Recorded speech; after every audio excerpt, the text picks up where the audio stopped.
Shalom semuanya. Tema edisi Voice of Pentecost hari ini adalah berjalan di dalam roh, belajar dari Filipus.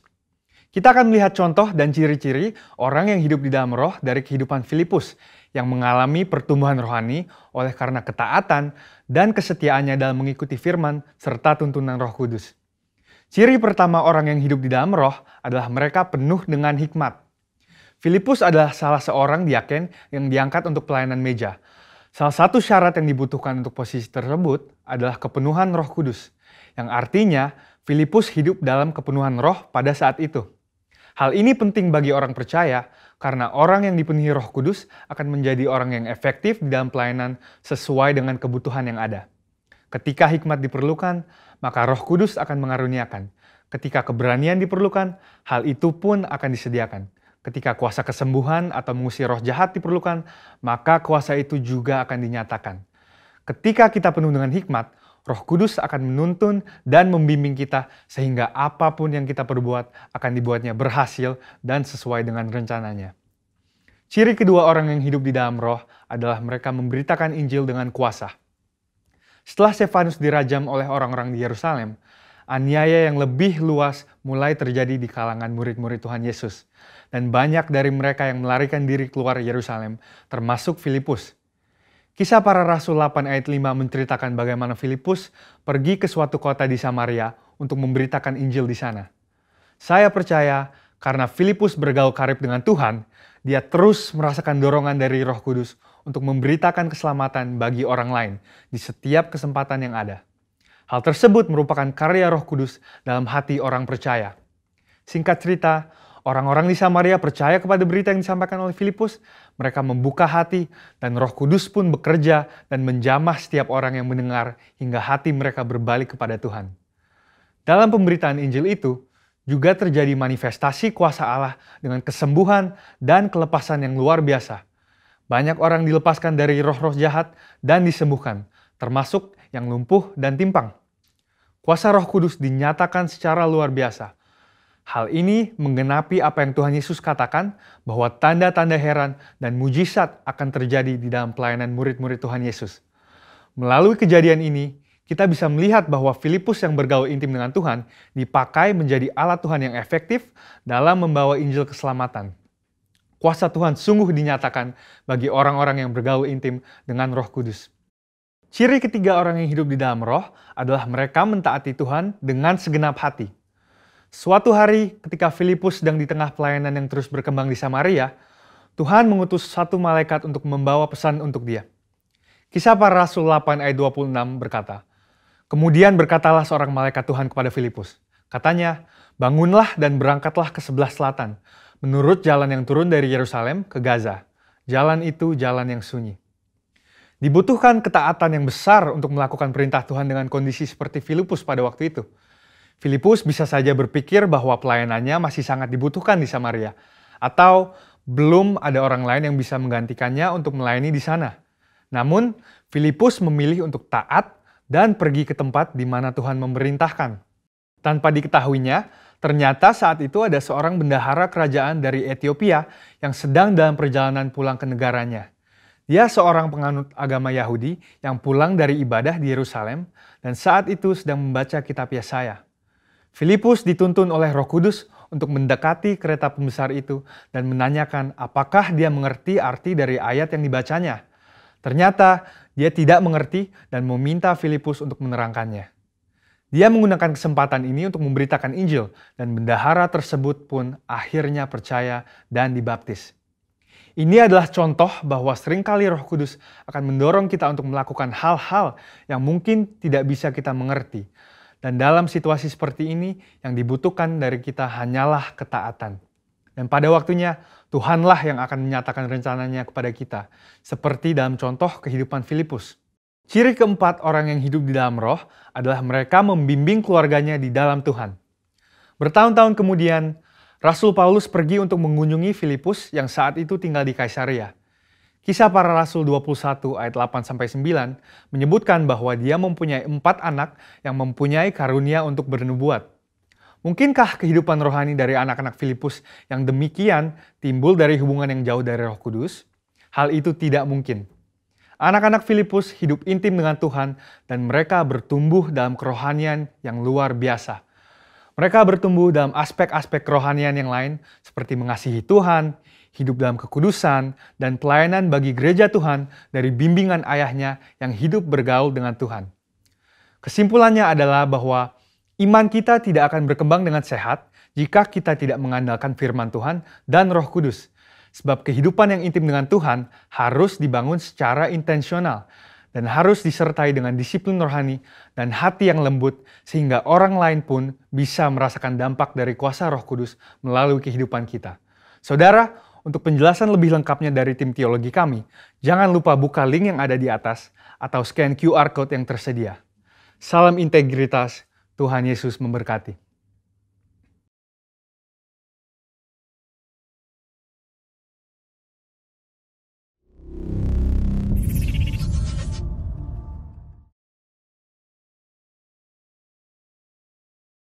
Saya mengajak kita semua untuk memperkatakan firman Tuhan dari Mazmur 91. Dalam lindungan Allah. Orang yang duduk dalam lindungan yang maha tinggi dan bermalam dalam naungan yang maha kuasa akan berkata kepada Tuhan, tempat perlindunganku dan kubu pertahananku, Allahku yang kupercayai. Sungguh, dialah yang akan melepaskan engkau dari jerat penangkap burung, dari penyakit sampar yang busuk.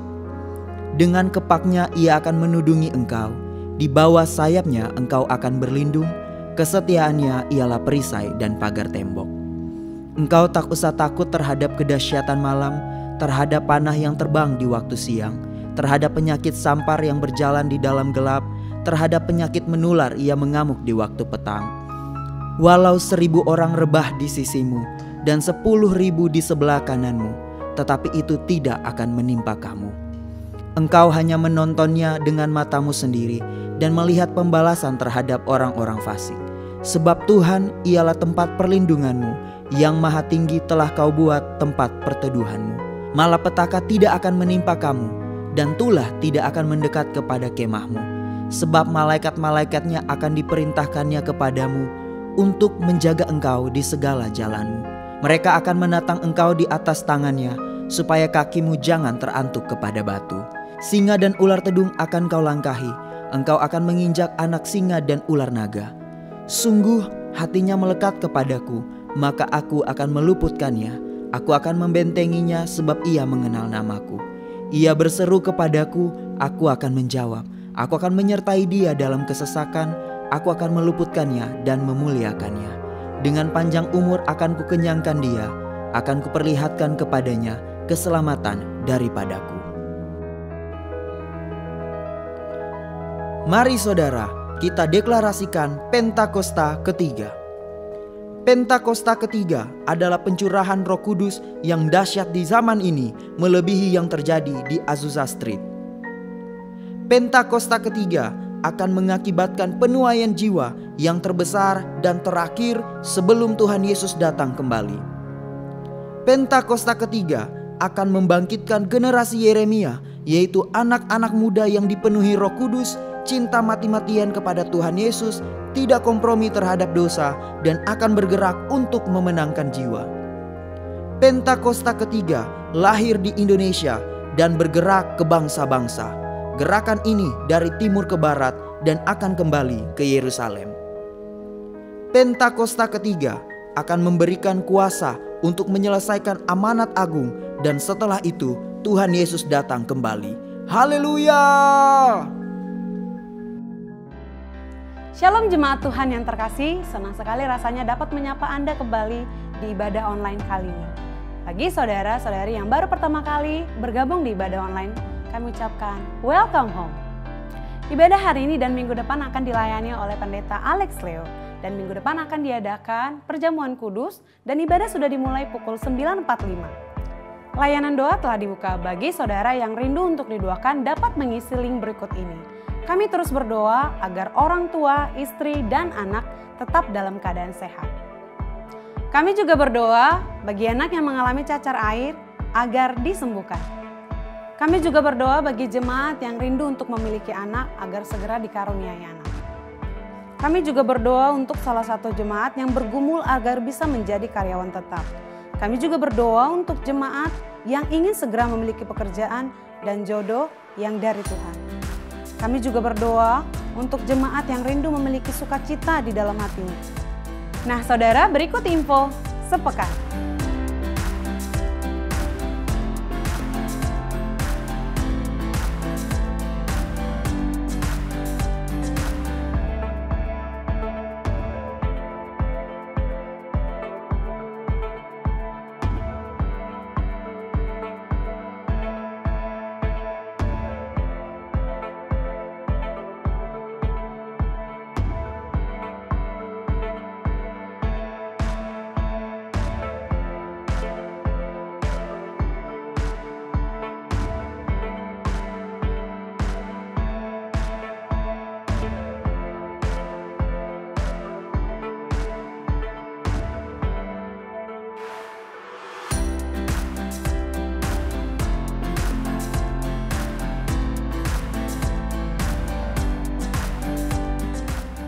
Saudara, mari kita siapkan hati dan pikiran kita akan segera beribadah.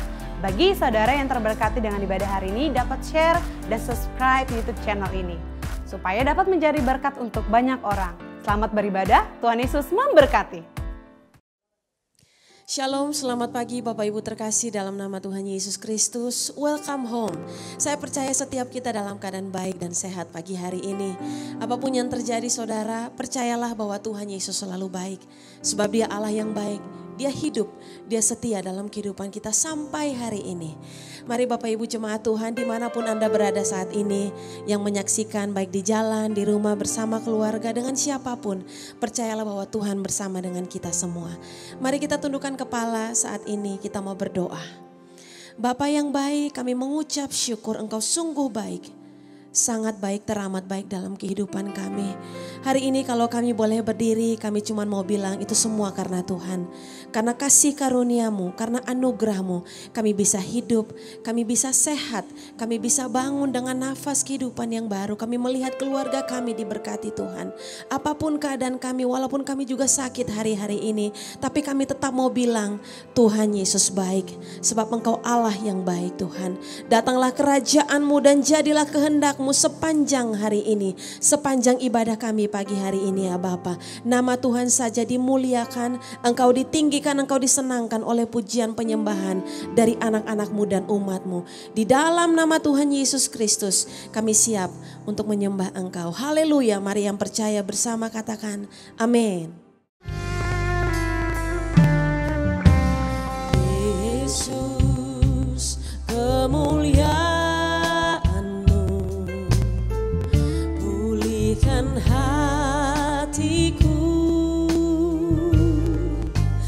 Yesus kemuliaan-Mu berkati hidupku.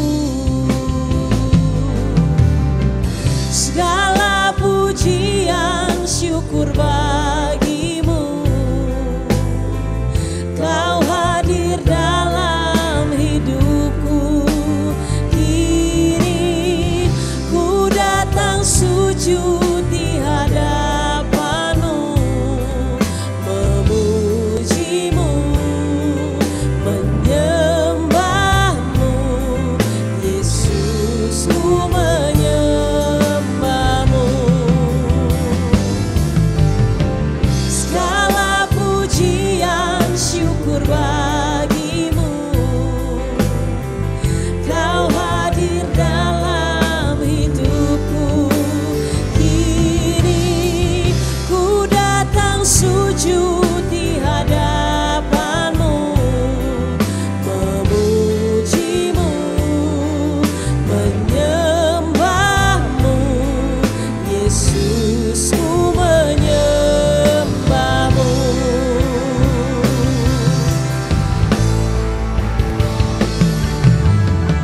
Segala pujian syukur bagi-Mu, Kau hadir dalam hidupku. Kini ku datang sujud di hadapan-Mu,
worship you. I live to worship you.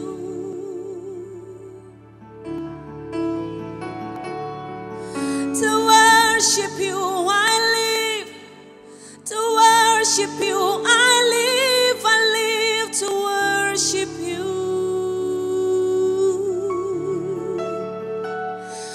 Oh,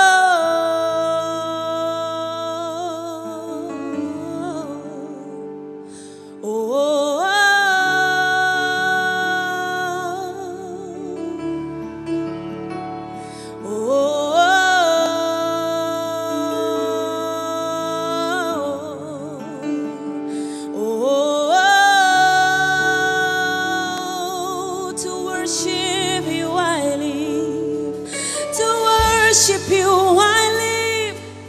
To worship you, I live to worship you, my God. To worship you, I live. To worship you, I live to worship you. Everybody, come on, sing to worship you. To worship you, I live. To worship you, I live to worship you.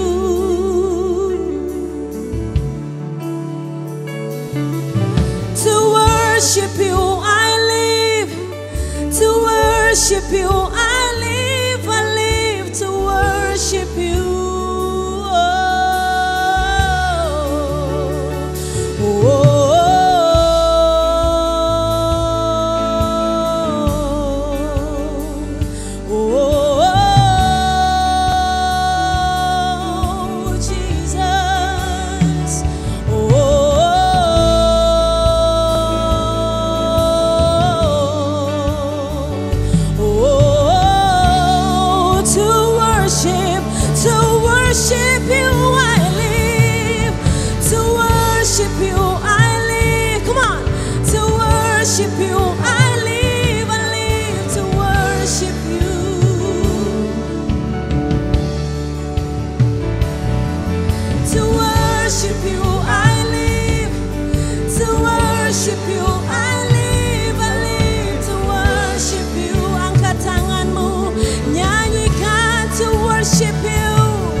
Di dalam nama Tuhan Yesus Kristus kami bersyukur punya Allah yang hidup yang hebat seperti Engkau.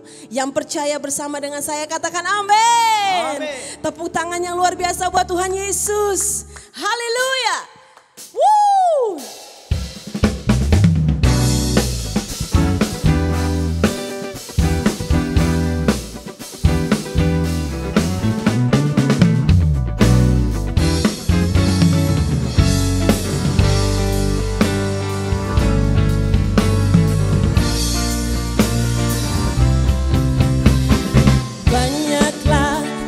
Lakukan Allahku ya Tuhanku. perbuatan yang ajaib dan maksud-Mu bagiku, ya Tuhanku. Banyaklah yang Kau lakukan, Allahku, ya Tuhanku. Perbuatan yang ajaib dan maksud-Mu bagiku, ya Tuhanku. Tiada Allah yang seperti-Mu, tiada yang setara dengan-Mu. Sungguh tak dapat ku hitung berkat kasih-Mu. Ajaib dan mulialah nama-Mu, Yesus. Banyaklah yang Kau lakukan, Allahku, ya Tuhanku. Perbuatan yang ajaib dan maksud-Mu bagiku, ya Tuhanku. Woo! Haleluya.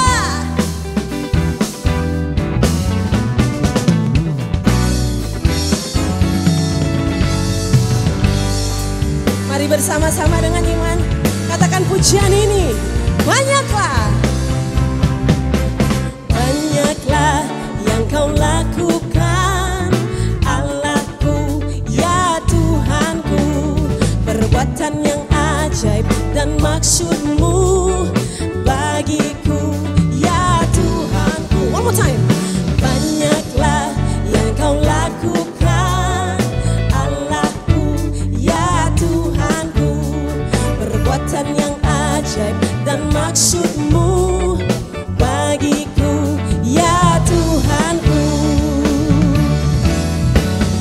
Tiada Allah yang seperti-Mu, tiada yang setara dengan-Mu.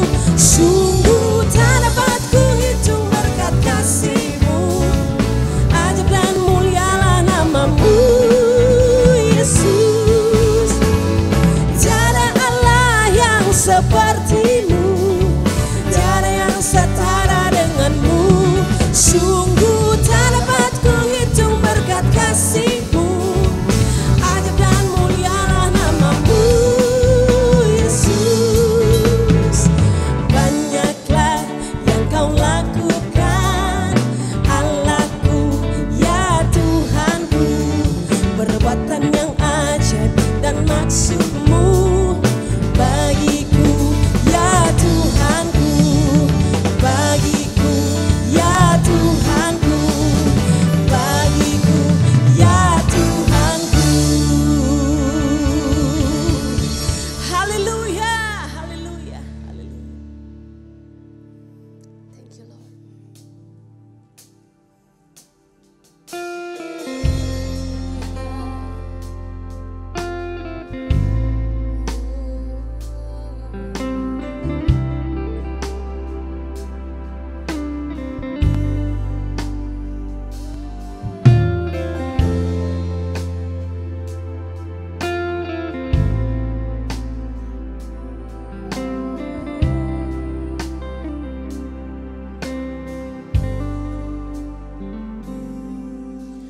Hide me now under your wings.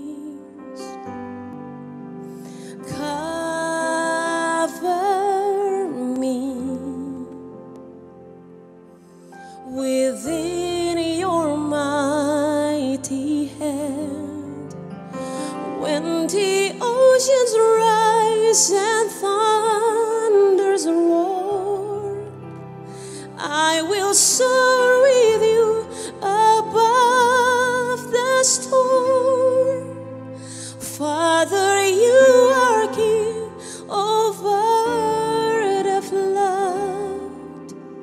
I will be still, know you are God.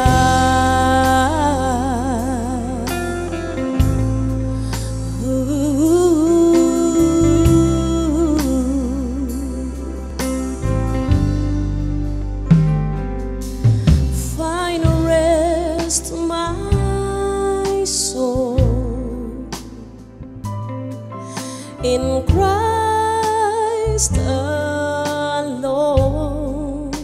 Yes.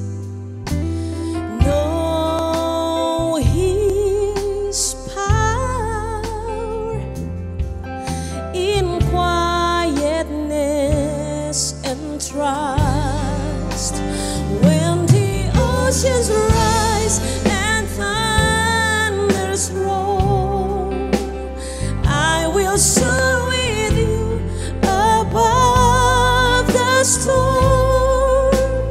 Father, you are King over the flood. I will be still, know you are God. When the oceans rise and thunders roar, I will soar with you above the storm. Father, you are King over the flood, and I will be still, know you are God.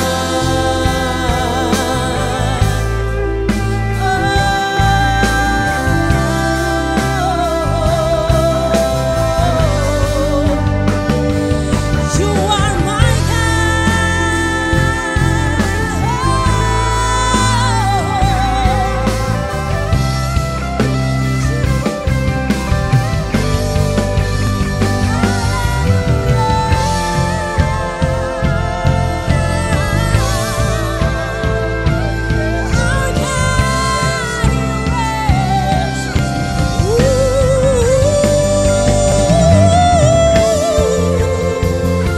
Yes, Lord.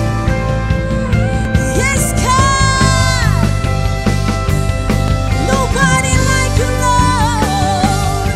We worship you. God, we love you, Lord. We honor you, Jesus.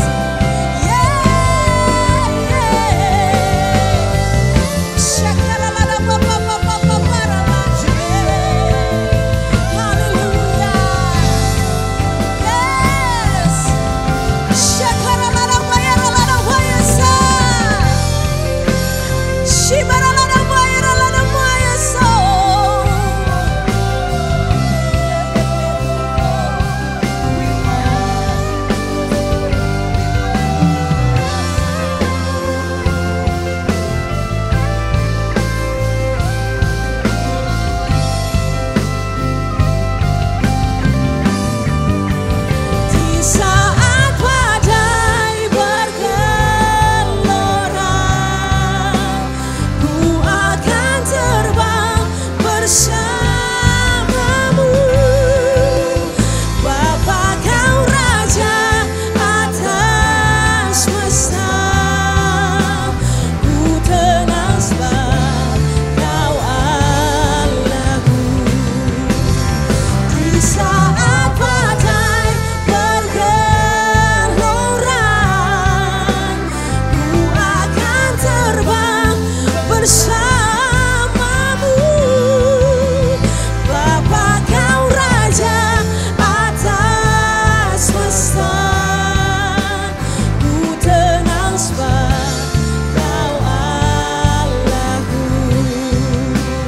Ku tenang sebab kau Allahku. Ku tenang sebab kau Allahku. Oh yes, Lord, I know you are always with me. You are always with us. You never let me go, because you are mine and I am yours. You are King above all kings. You are Lord above all lords. Jesus, thank you, God. Thank you, Lord. I don't have to be worried, because you are my God. Thank you, God.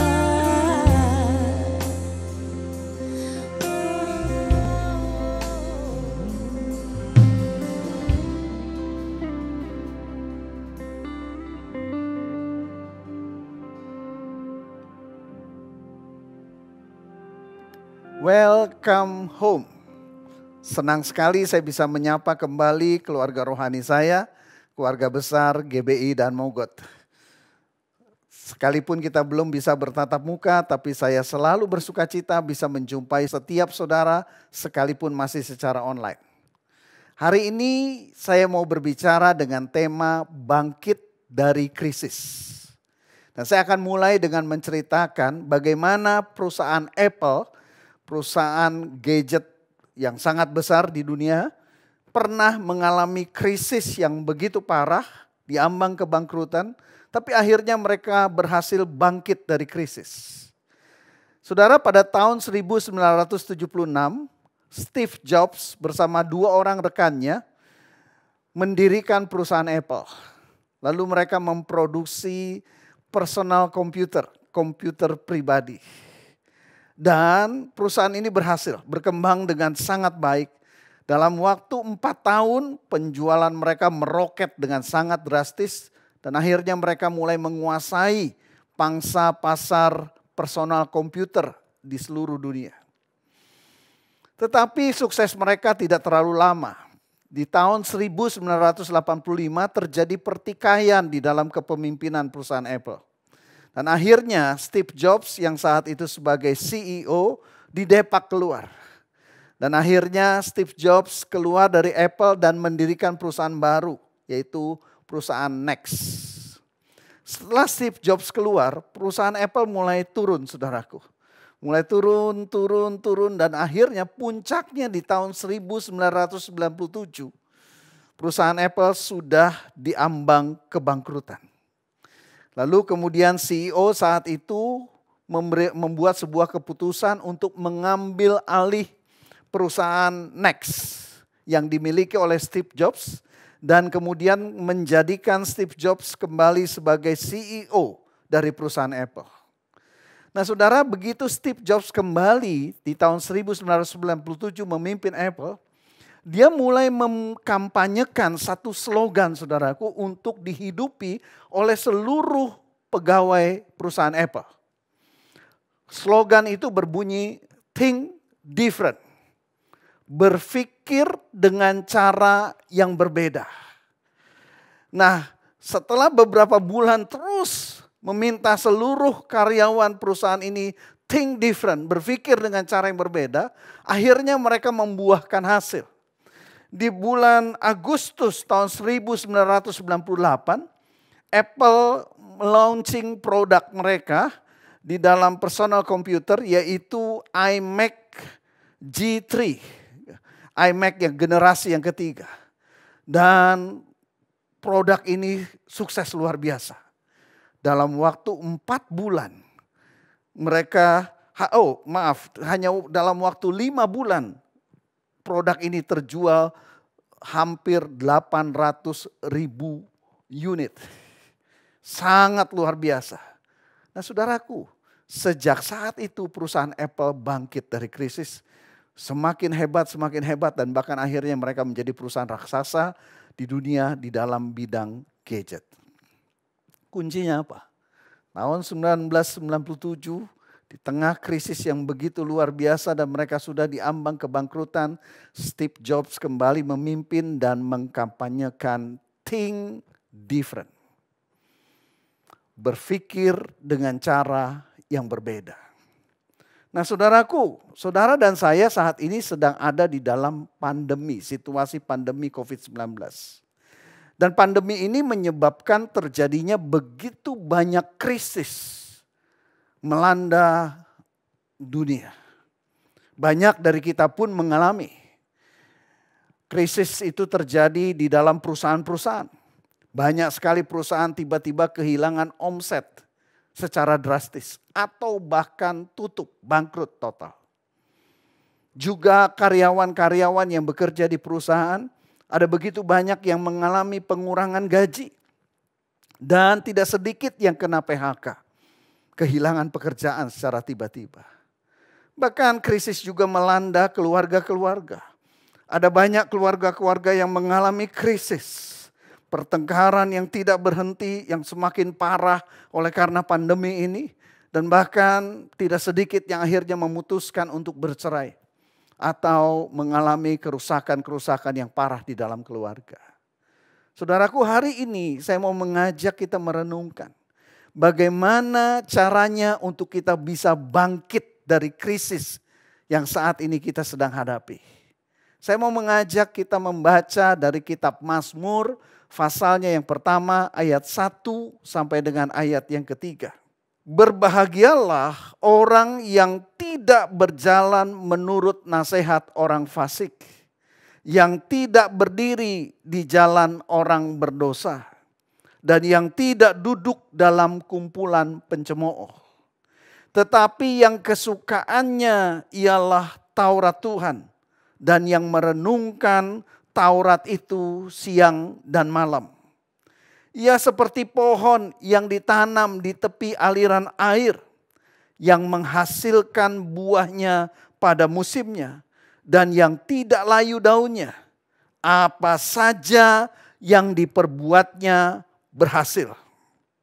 Saudara, kalau kita memperhatikan Mazmur pasal 1 ayat 1 sampai dengan ayat ketiga, untuk seseorang itu mengalami keberhasilan di dalam segala sesuatu yang dilakukannya, ada dua hal yang harus dia kerjakan. Yang pertama adalah dia harus menjauhi orang fasik, orang berdosa, dan pencemooh. Siapa yang dimaksud, saudaraku? Orang fasik itu berbicara tentang orang yang tahu kebenaran. Jadi bisa saja dia orang Kristen. Orang yang sudah tahu kebenaran tetapi tidak melakukannya di dalam kehidupannya. Ya. Yang kedua, siapa yang dimaksud dengan orang berdosa? Orang berdosa bisa orang Kristen ataupun juga non-Kristen. Yang dimaksud adalah orang yang tahu bahwa apa yang diperbuatnya itu salah. Bahwa apa yang dilakukannya itu dosa. Tetapi dia tidak punya keinginan untuk meninggalkan dosa.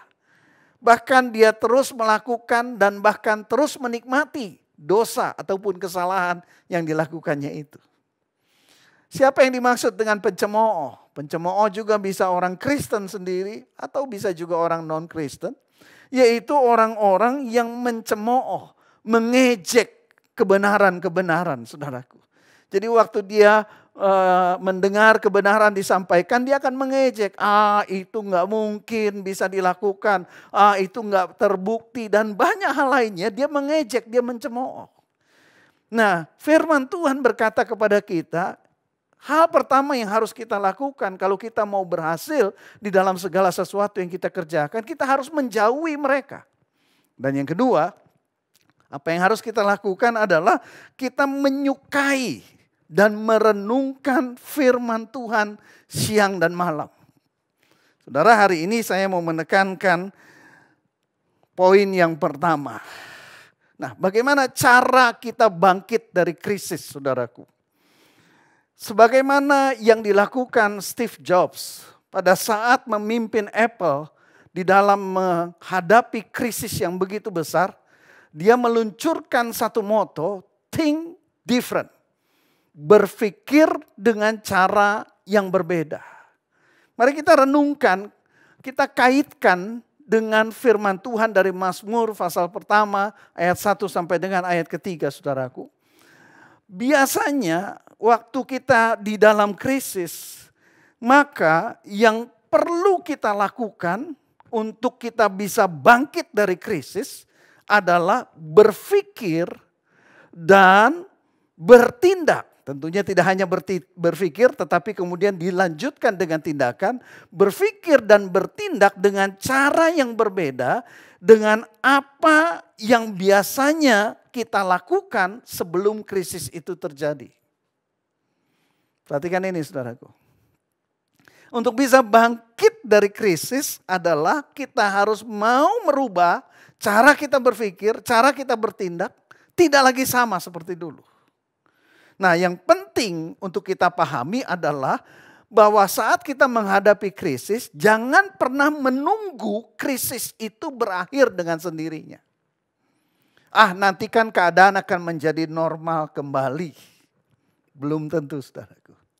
Sebagaimana halnya di dalam pandemi saat ini. Jangan pernah berpikir, nanti kan keadaan akan menjadi kembali seperti semula. Belum tentu. Seringkali krisis itu tidak akan membawa kita kembali kepada keadaan sebelumnya. Tapi kita harus siap untuk berubah.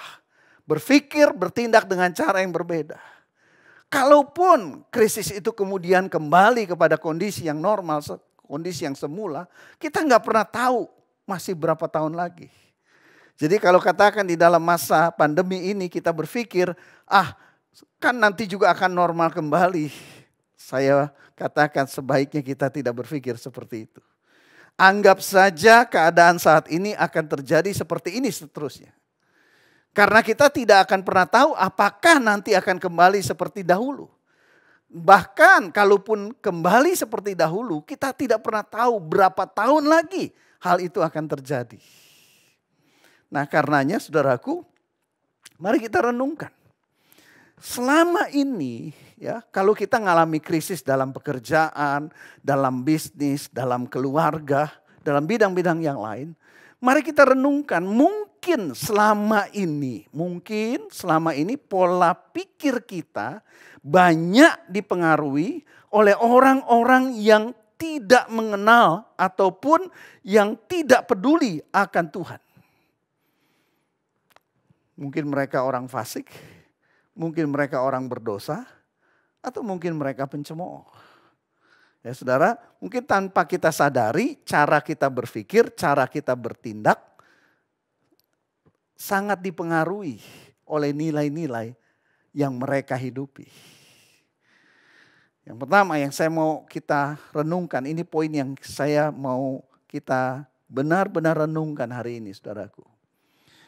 Biasanya orang fasik, orang berdosa, pencemooh, itu kalau mereka melakukan segala sesuatu, fokus mereka hanya kepada kepentingan atau keuntungan atau kemudahan, kenyamanan diri sendiri. Perhatikan.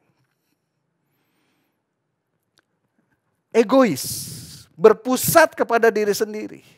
Apapun yang dipikirkan, fokusnya apa keuntungannya buat saya. Apapun yang dikerjakan, dilakukan, selalu berpikirnya saya dapat manfaat apa. Saya diuntungkan apa. Saya disenangkan apa. Saya dipermudah apa. Fokusnya hanya terus kepada diri sendiri.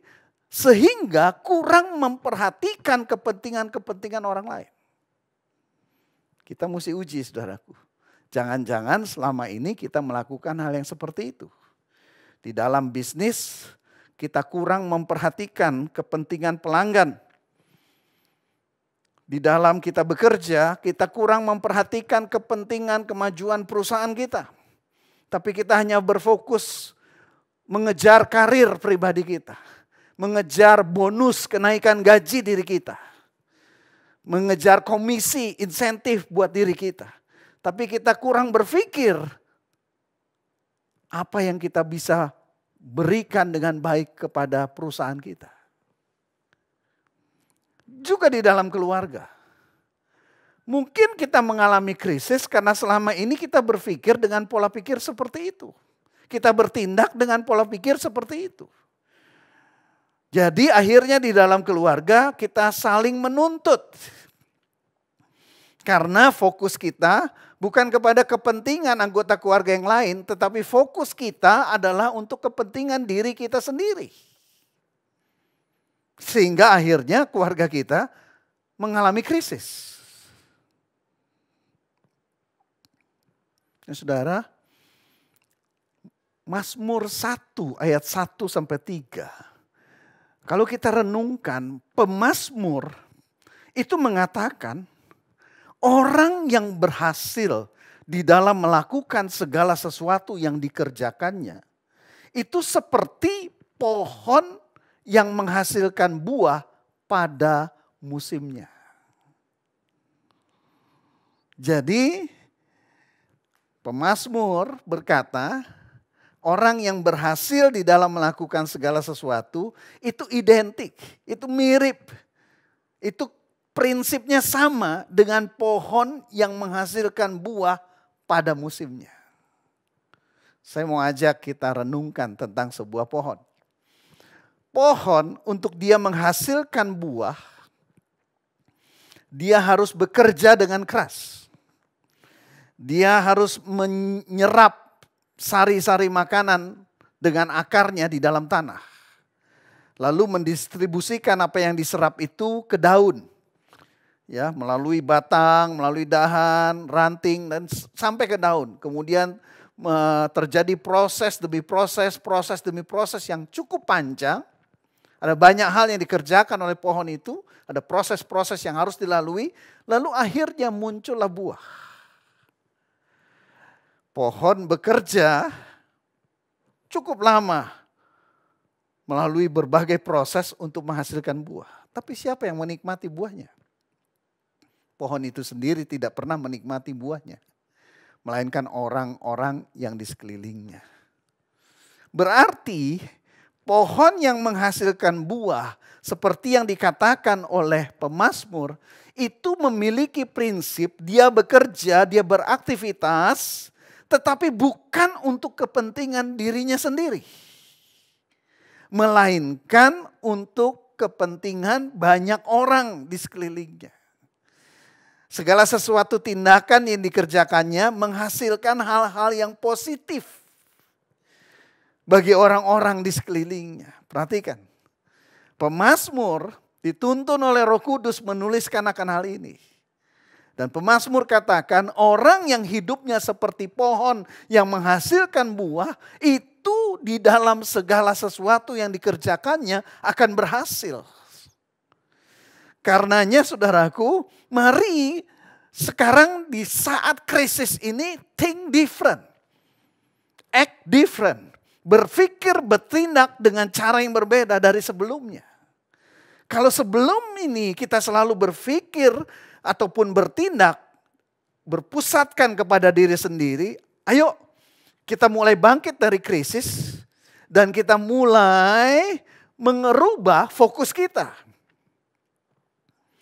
Jadi semua kegiatan yang kita lakukan seharusnya mempunyai prinsip seperti pohon. Fokus, tujuan bukanlah kepentingan diri kita sendiri, melainkan berfokus kepada kepentingan orang-orang yang dengannya kita berinteraksi. Perhatikan ini saudara. Jadi di dalam hidup kita yang selalu menjadi fokus kita waktu kita melakukan segala sesuatu adalah hal baik apa yang bisa didapatkan oleh orang-orang di sekitar kita dari kegiatan atau aktivitas yang kita lakukan. Di dalam seluruh aspek kehidupan kita. Saya kasih contoh. Kalau waktu kita berbisnis dengan pola pikir, keuntungan apa yang kita bisa berikan buat konsumen kita, buat langganan kita. Jadi kita fokusnya bukan hanya kepada keuntungan diri kita. Tidak salah berpikir untuk keuntungan, saudaraku. Tentunya akhirnya juga kita akan diuntungkan dengan hal ini. Tetapi yang menjadi fokus utama bukan keuntungan diri. Tapi keuntungan customer, pelanggan kita. Kalau kita bos, kalau kita atasan, kita juga berpikir apa yang saya bisa lakukan untuk menguntungkan pegawai-pegawai saya. Orang-orang di bawah saya. Jadi tidak hanya berfokus kepada kepentingan diri atau kepentingan perusahaan.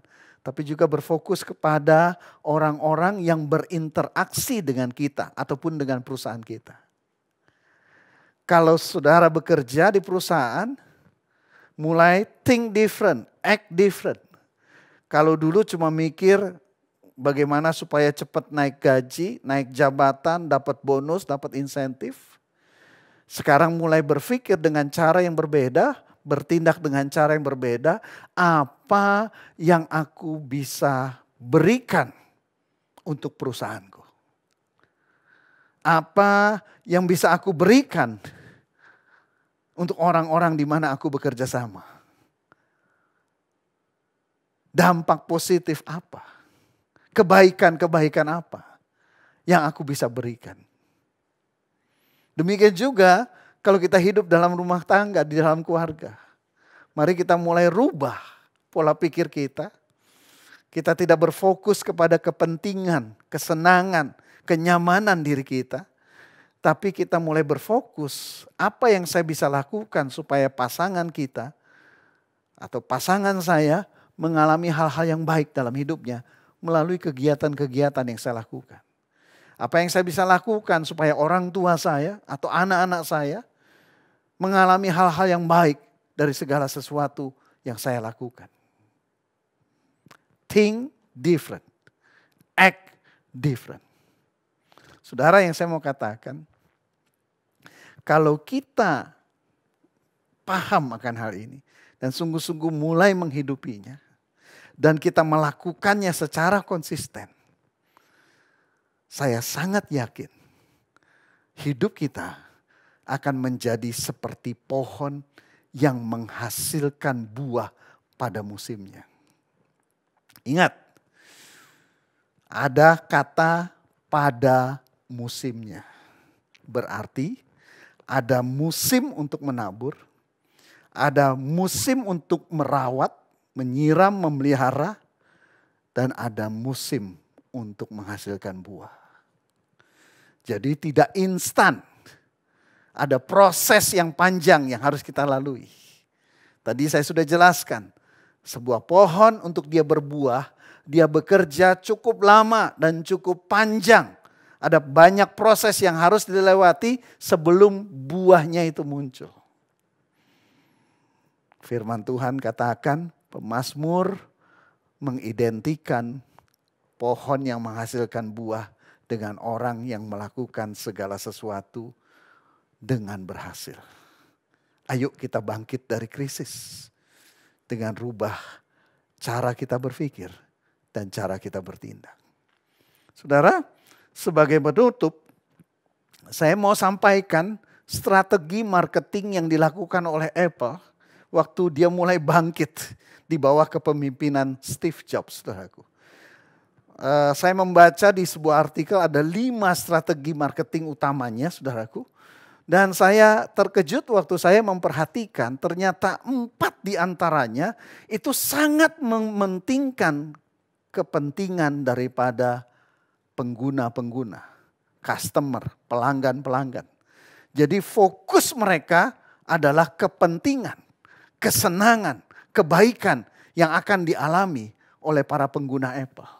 Saya kutip beberapa hal, saudaraku, dari strategi marketing yang dijalankan Apple. Yang pertama adalah produk-produk yang mereka hasilkan fokus kepada nilai keunikan produk dibandingkan dengan harga.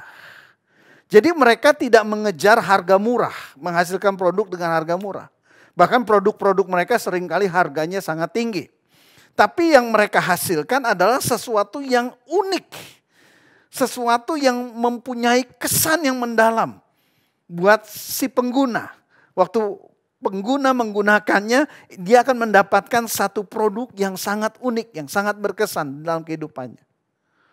Yang kedua, saudaraku, mereka produknya ini mengupayakan produk yang user friendly.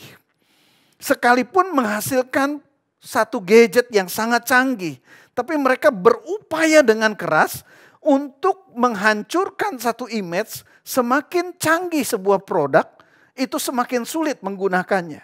Tapi yang mereka lancarkan sebagai sebuah strategi marketing adalah mereka menghasilkan produk yang canggih tetapi user friendly. Sangat mudah untuk digunakan oleh penggunanya. Sekali lagi, kita lihat fokusnya adalah demi kepentingan pengguna. Yang ketiga, saudaraku, mereka setiap kali melaunch produk itu mendengar masukan dari para pelanggan mereka. Mereka melakukan berbagai-bagai acara untuk mendapatkan masukan sebanyak-banyaknya. Dan mereka akan memperbaiki produk-produk mereka berdasarkan sesuai dengan apa yang mereka sudah dapatkan dari masukan-masukan itu. Hingga produk-produk ini sungguh-sungguh disesuaikan dengan keinginan ataupun kebutuhan dari pelanggan-pelanggan mereka. Sekali lagi orientasinya kepada pelanggan. Dan yang terakhir saudaraku, mereka mencoba membuat satu produk yang membangun sebuah pengalaman yang mengesankan. Pengalaman baik, impresif, yang berkesan. Sehingga waktu orang pakai produknya, orang itu akan bilang, aduh mengesankan banget. Sehingga ini menjadi pelanggan-pelanggan yang setia. Dan faktanya memang ada cukup banyak orang yang sangat fanatik dengan produk-produk Apple, saudaraku. Kenapa? Karena waktu mereka menggunakan, mereka sangat berkesan dengan produk itu. Perhatikan. Hal yang sama bisa terjadi di dalam hidup saudara dan saya. Waktu kita mengubah cara pikir kita sesuai dengan firman Tuhan. Hidup kita tidak berfokus lagi kepada diri sendiri. Tapi kita mulai berfokus kepada orang-orang di sekeliling kita. Saya berdoa kita semua bisa bangkit dari krisis yang saat ini kita hadapi. Mari kita berdoa. Biarlah Engkau menuntun kami Roh Kudus. Untuk kami sungguh-sungguh paham dan mengerti langkah-langkah apa yang harusnya kami lakukan. Engkau Parakletos, Engkau yang menolong, Engkau yang menuntun, Engkau yang mengarahkan. Sehingga setiap kami mampu bangkit dari krisis. Aku berdoa buat setiap umat-Mu ya Tuhan. Yang saat ini sedang mengalami krisis di dalam usaha yang mereka kerjakan. Aku minta hikmat Tuhan turun atas mereka. Menolong mereka untuk mampu membangkitkan kembali usaha mereka. Aku berdoa untuk orang-orang yang saat ini sedang mengalami krisis di dalam pekerjaan, bahkan tidak memiliki pekerjaan. Aku berdoa Tuhan bukakan jalan. Dan Tuhan berikan jalan yang terbaik. Sehingga setiap umat-Mu boleh kembali mendapatkan pekerjaan yang baik. Aku berdoa bagi setiap umat-Mu yang saat ini sedang mengalami krisis dalam keluarga. Biarlah Roh Kudus Engkau menolong, mengubahkan cara pandang, cara berpikir, cara bertindak, cara bersikap. Sehingga pemulihan sungguh-sungguh terjadi di dalam setiap keluarga. Terima kasih Bapa. Di dalam nama Tuhan Yesus kami berdoa. Amin. Saudara, ini waktunya kita memberikan persembahan kita.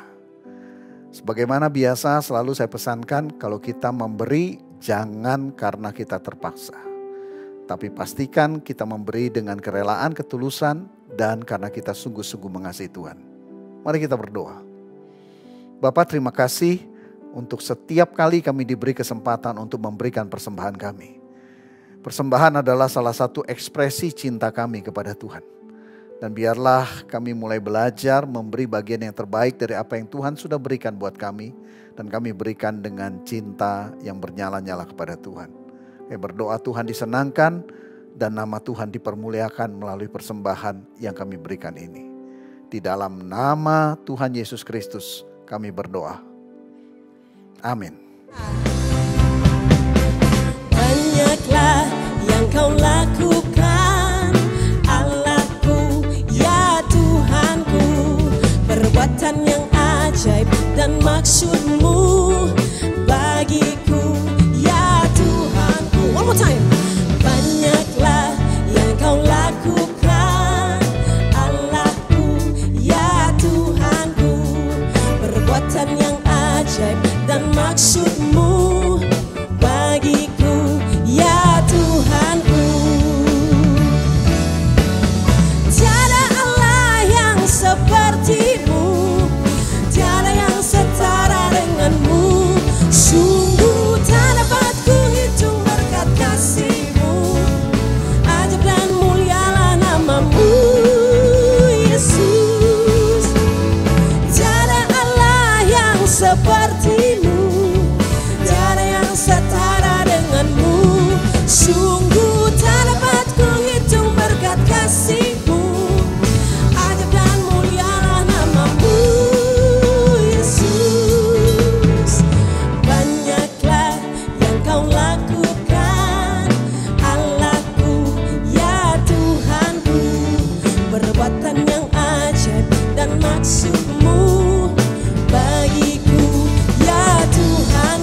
Saudara, mari persiapkan hati dan hidup kita untuk menerima berkat daripada Tuhan.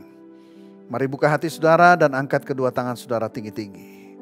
Prajurit-prajurit Tuhan yang gagah perkasa, saat ini terimalah berkat, kasih karunia, damai sejahtera, serta sukacita yang berlimpah-limpah yang dicurahkan Bapa dari surga melalui Tuhan kita Yesus Kristus di dalam persekutuan dengan Roh Kudus dicurahkan mulai saat ini sampai selama-lamanya. Setiap kita yang diberkati sama-sama katakan amin. Yang kau